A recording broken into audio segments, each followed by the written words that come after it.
경주시 체육회가 고 최숙현 선수 폭행 사건과 관련해 오늘 인사위원회를 개최했는데 감독에 대해 직무정지 조치했습니다. 팀 닥터에 대해서도 고발하겠다고 밝혔지만 동료 선수들의 폭행 의혹은 명확하지 않다며 검찰 조사를 지켜보겠다고 밝혔습니다. 포스코 케미칼이 포항 블루벨리 산단에서 전기차 배터리의 핵심 소재인 인조흑연 음극재 생산 공장을 착공했습니다.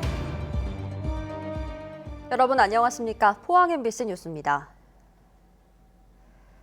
고 최숙현 트라이애슬론 선수 사건과 관련해 동료 선수도 같은 피해를 주장하며 검찰에 오늘 고소장을 접수했습니다. 경주시 체육회는 인사위원회를 열고 뒤늦게 감독의 직무를 정지시켰는데 가해자를 엄중 처벌하라는 청와대 국민청원에는 하루 만에 3만여 명이 참여했습니다. 박성아 기자가 보도합니다.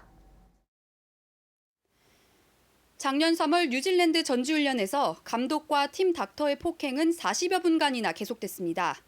거짓말해서 걸렸지. 네. 이빨 때문에. 이거 뒤로 돌아. 이빨 때문에.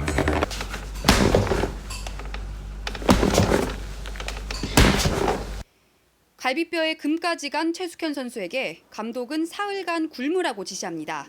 굶으라서 자, 물도 못 하고 얼어먹고 어쩔 수 없다. 네. 버텨. 오늘 경주시 체육회 인사위원회의 모습을 드러낸 감독 김모 씨는 취재진의 질문에 아무런 말도 없었습니다. 사업행위 인정하십니까? 경주시 체육회는 김 감독의 직무를 정지하고 팀 닥터를 검찰에 고발하기로 했습니다.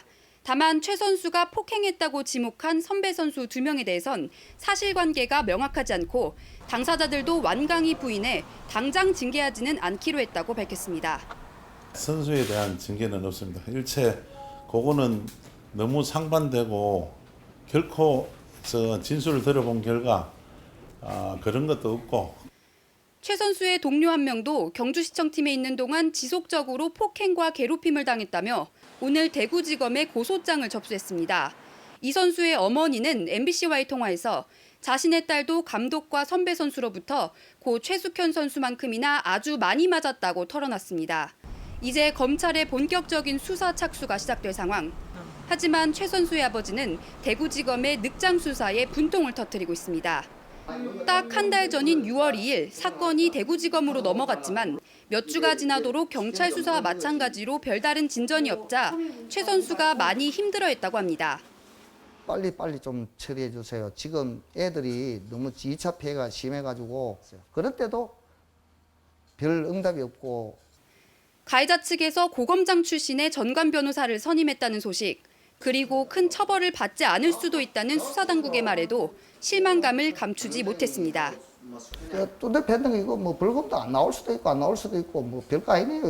이런 식으로 숙현이한테 그런 이야기를 하니까. 문재인 대통령은 고 최숙현 선수 사건과 관련해 스포츠 인권 문제를 챙기라고 문체부에 지시했고 가해자들을 엄중 처벌해달라는 청와대 국민청원에는 하루 만에 3만 명 넘게 참여했습니다. MBC 뉴스 박성아입니다. 지속적인 폭행과 폭언으로 스스로 목숨을 끊은 최숙현 선수. 녹취록과 동료들의 증언들을 통해 최 선수가 겪었던 참혹한 폭행의 상황이 드러나고 있습니다. 박상환 기자가 보도합니다. 고 최숙현 선수에 대한 폭력은 가족 앞에서도 벌어졌습니다. 우리 앞에서도 숙현이 쌍욕 막 하고 때리고 이래도 우리가 진짜 막 이런 게 올라오고 이래도. 심지어 부모에게 맞아야 정신을 차린다며 직접 때리란 강요까지 서슴지 않았습니다. 얘는 정신을 차리려고 하면은 엄마가 때려야 된다 하면서 감독이 하니까 우리 딸이 진짜 잘못했는가 싶어가. 폭행의 증거가 고스란히 담긴 지난해 해외 전지훈련. 요번에 거짓말해서 걸렸지. 네. 이빨 깨물어. 이거 뒤로 돌아.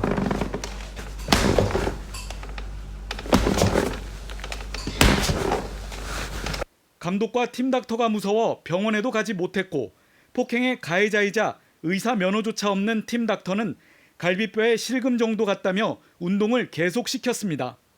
운동하다가 결려가지고 못 뛰고 이래 주춤하면 뒤에서 선배들은 깨병 부린다고 때리고. 또 폭행을 일삼던 선배 선수가 죽어보겠냐며 최 선수에게 폭력을 행사할 때 감독은 이를 목격하고도 오히려 최 선수를 때렸다고 주장합니다. 그걸 보디만은 운동화를 보디만은 막 숙회는 기통배를 밑방 때리면서 내가 이거 내 손으로 안 때릴 때 내 운동화로 때렸으니까 내가 굿하는 거 아닌데 하면서. 최 선수는 극단적인 선택을 하기 전까지 경주시와 사법기관, 인권위원회까지 고통을 호소했지만 안타까운 죽음은 막지 못했습니다. MBC 뉴스 박상환입니다. 전국의 지방의회가 후반기 의회를 이끌어갈 의장 선출에 한창입니다.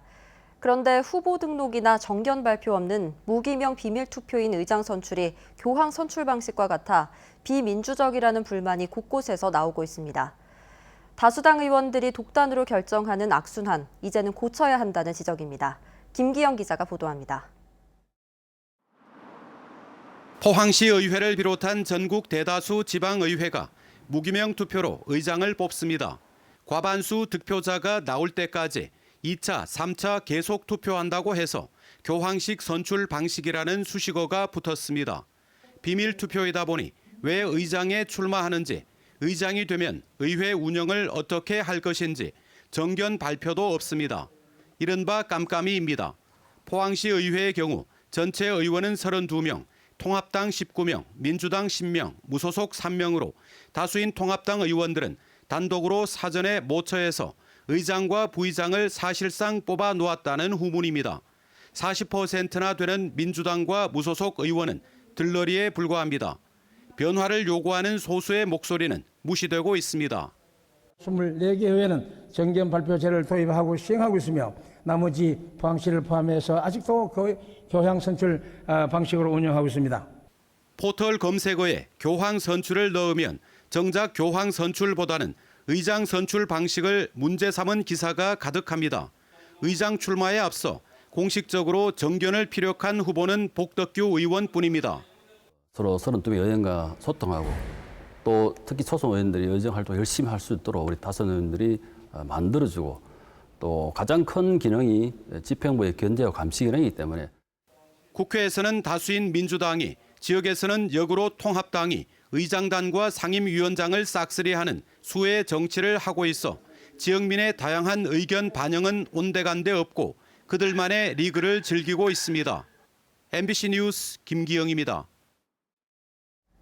포항이 미래 성장 동력인 배터리 산업과 현재 주력인 철강 산업 경쟁력을 동시에 강화할 수 있는 전기를 맞았습니다.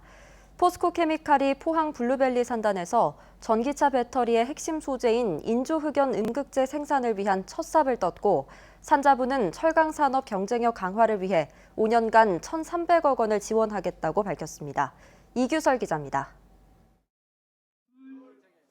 포항 블루벨리 산업단지에서 열린 포스코 케미칼의 배터리 음극재 생산을 위한 기공식. 이 행사에는 포스코 최정호 회장을 비롯한 포스코 경영진과 LG화학 김명한 사장, 삼성 SDI 김익현 상무 등 국내 2차 전지 업계를 이끌어가고 있는 주요 인물들이 모두 모였습니다. 기공식 소식에 해당 업체의 주가도 들썩였는데요.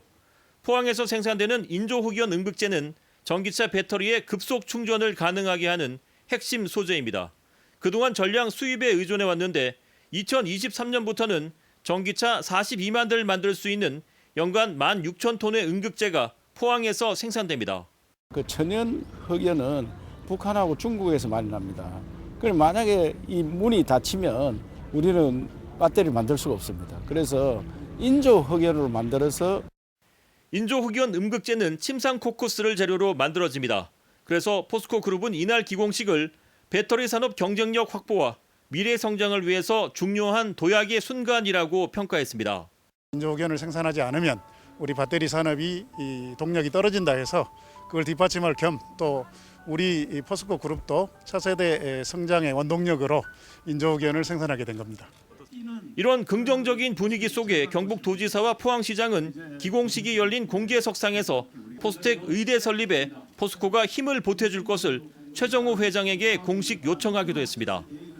이날은 또 철강산업이 재도약을 꿈꿀 수 있는 희소식이 산자부에서 들려왔습니다. 대선 공약의 하나였던 철강산업 재도약 기술개발 사업이 국가 예비타당성 조사를 최종 통과한 것인데요. 철강 기술개발 분야 19개 과제에 1,092억 원을 투입하는 등 5년간 총 사업비 1,454억 원을 투입해 철강 산업의 경쟁력 강화에 나서게 됩니다. 철강 산업에서 나오는 부산물을 가지고 고부가 가치 제품을 만들기 때문에 친환경, 자원순환 그런 의미가 굉장히 강한 사업입니다. 철강 산업이 재도약하고 2차 전지 중심의 배터리 산업이 활성화되면 포항의 밝은 미래가 열릴 수 있을 것으로 기대됩니다. MBC 뉴스 이규설입니다.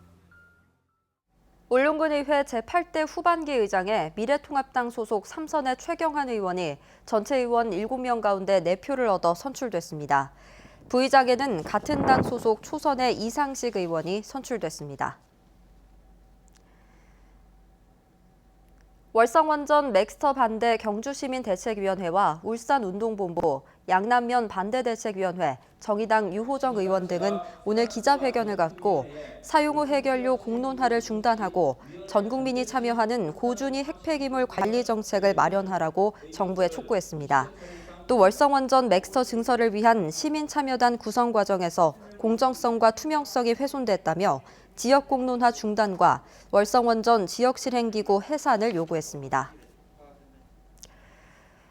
경북 동해안은 내일 구름이 많은 가운데 낮 기온은 25도 안팎으로 예상됩니다. 다음 주는 내내 장맛비가 내리겠습니다. 조주경 기상캐스터입니다. 오늘 경북 동해안 지역은 낮 기온이 크게 오르진 않았는데요. 내륙인 경주는 체감온도가 29도까지 오르면서 어제보단 조금 덥게 느껴졌습니다. 내일 큰 더위는 없겠습니다. 경북 동해안 지역의 내일 낮 기온은 23도에서 25도로 오늘보다도 더 떨어지겠습니다. 다음 주부터는 내내 비 소식이 있지만 낮 기온은 30도 안팎까지 오르면서 후텁지근한 날이 예상됩니다. 장마철에 접어들면서 식중독 지수도 높아지고 있습니다. 내일도 식중독 지수가 경고 이상으로 높겠는데요. 음식물 조리와 보관에 주의하셔야겠습니다. 자세한 내일 날씨입니다. 경북 동해안은 대체로 구름이 많겠습니다. 아침 기온은 울진과 영덕 18도로 예상되고요. 포항이 20도로 시작하겠습니다. 낮 기온은 울진이 22도, 영덕과 포항이 23도, 경주 24도로 예상됩니다. 울릉도와 독도도 구름 가득한 하늘이 이어지겠습니다. 아침 기온은 울릉 19도, 독도 20도로 시작하겠고요. 낮 기온은 울릉도와 독도 22도로 예상됩니다. 동해 바다는 흐리겠습니다. 물결은 동해 전해상에서 최고 2m까지 일면서 다소 잔잔해지겠습니다. 장마전선은 일요일부터 다시 영향을 받겠습니다. 그리고 다음 주엔 비가 오는 날들이 많겠습니다. 날씨였습니다. 코로나19의 영향으로 포항 영일만 항의 5월 기준 컨테이너 물동량이 지난해 같은 기간에 비해 26.7% 감소한 것으로 나타났습니다.